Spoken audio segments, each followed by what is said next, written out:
السلام علیکم ورحمۃ اللہ وبرکاتہ۔ الحمد للہ رب العالمین والعاقبۃ للمتقین والصلاة والسلام علی اشرف الانبیاء والمرسلین نبینا محمد وعلى آلہ وصحبہ اجمعین وبعد۔ فقال النبی صلی اللہ علیہ وسلم: ارحموا من فی الارض یرحمکم من فی السماء۔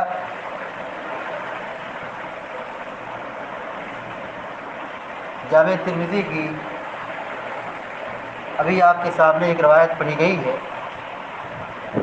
نبی کریم صلی اللہ علیہ وسلم فرماتے ہیں: ارحموا من فی الارض، تم زمین والوں پر رحم کرو، اللہ کی مخلوق پر رحم کرو، ترس کھاؤ، مہربانی کرو۔ یرحمکم من فی السماء، وہ آسمان والا جو رب ہے، جو ہمارا اللہ ہے، ہمارا رب ہے، وہ تم پر رحم کرے گا۔ اس حدیث میں ایک بہت بڑا اصول بتایا گیا ہے۔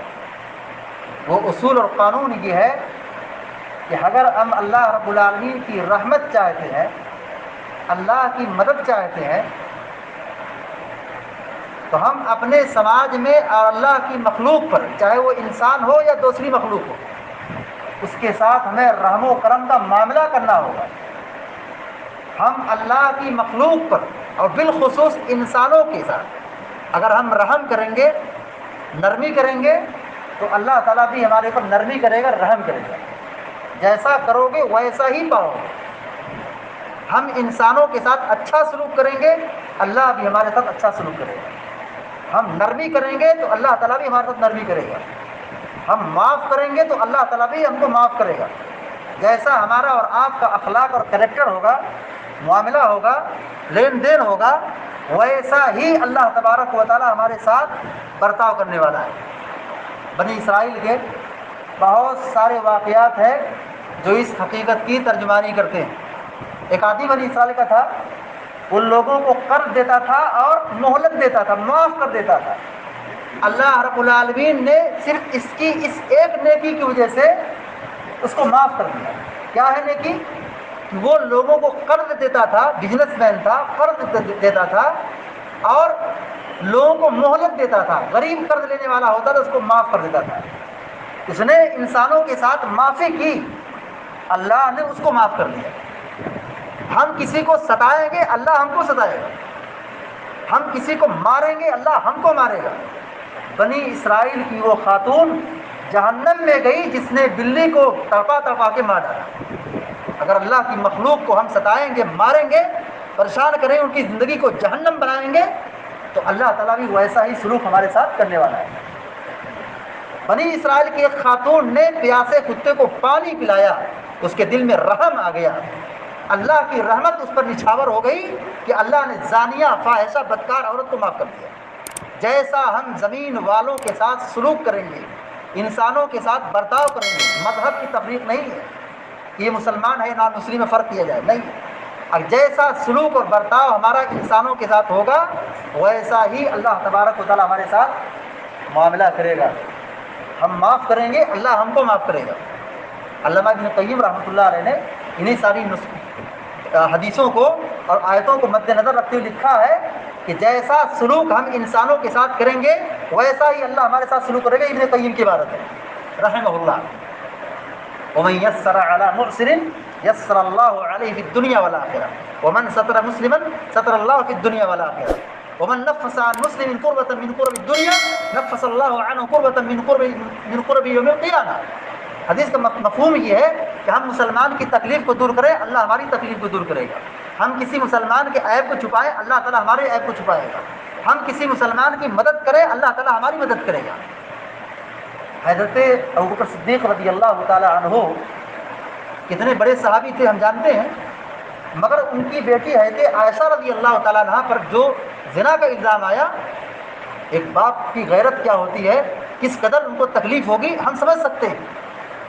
اللہ رب العالمین نے ان کے بارے میں کیا آیت نازل فرمائی؟ حضرت ابوبکر صدیق رضی اللہ تعالیٰ نے قسم کھا لی تھی کہ اللہ کی قسم میں اپنے رشتہ دار مصطح پر خرچ نہیں کروں گا، کیونکہ یہ ان کو میں کھلاتا ہوں، یہ میری بیٹی پہ الزام لگا رہے ہیں۔ قسم کھا لی کہ میں اب کچھ دوں گا ہی نہیں۔ غریب تھے، کمزور تھے، خرچ کرتے تھے ابوبکر صدیق رضی اللہ تعالیٰ عنہ، لیکن جب وہ اس معاملے میں آ گئے، پکڑے گئے، ابوبکر صدیق رضی اللہ تعالیٰ عنہ نے قسم کھا لی کہ میں ان کو اب خرچہ نہیں دوں گا، نفقہ نہیں دوں گا، مہینے کا راشن بند، کیونکہ میں ان کو کھلا رہا ہوں، الٹا میری بیٹی پر زنا پہ الزام لگاتے ہیں۔ اللہ رب العالمین نے آیت نازل فرمائی وَلْيَعْفُوا وَلْيَصْفَحُوا أَلَا تُحِبُّونَ أَن يَغْفِرَ اللَّهُ لَكُمْ، چاہیے کہ معاف کر دیں۔ اللہ تعالیٰ کیا کہہ رہا ہے؟ غلطی ہو گئی، کتنی بڑی غلطی ہے، اللہ تبارک و تعالیٰ کیا کہہ رہا ہے؟ چاہیے کہ معاف کر دیں، درگزر کر دیں۔ الا تحبون ان یغفر اللہ لکم، کیا تم یہ نہیں چاہتے کہ اللہ تم کو معاف کر دے؟ ابوبکر صدیق رضی اللہ تعالیٰ عنہ اس آیت کے آنے کے بعد، نازل ہونے کے بعد، دل کھول کر کہا کہ جیسے میں پہلے خرچ کرتا تھا ویسے آج بھی خرچ کرنے کے لیے اور مستقبل میں خرچ کرنے کے لیے تیار ہوں۔ تو جیسا ہمارا سلوک انسانوں کے ساتھ ہوگا، سماج اور معاشرے کے لوگوں کے ساتھ ہوگا، ویسا ہی سلوک اللہ تبارک و تعالیٰ ہمارے اور آپ کے ساتھ کرنے والا ہے۔ ہم آسانی کریں گے، اللہ آسانی دے گا۔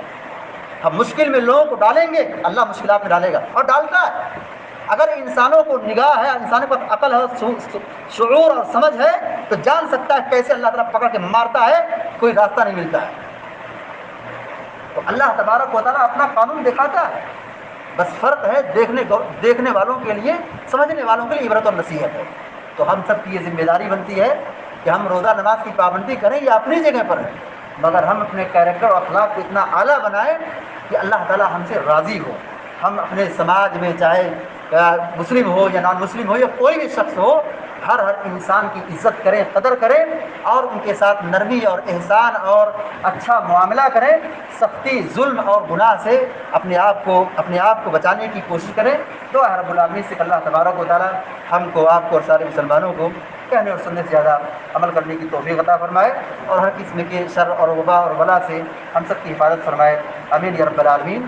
اقول قولی ھذا واستغفر اللہ لی ولکم ولسائر المسلمین فاستغفروہ انہ هو الغفور الرحیم، وصلی اللہ علی نبینا محمد وعلی آلہ وصحبہ اجمعین۔ السلام علیکم ورحمۃ اللہ وبرکاتہ۔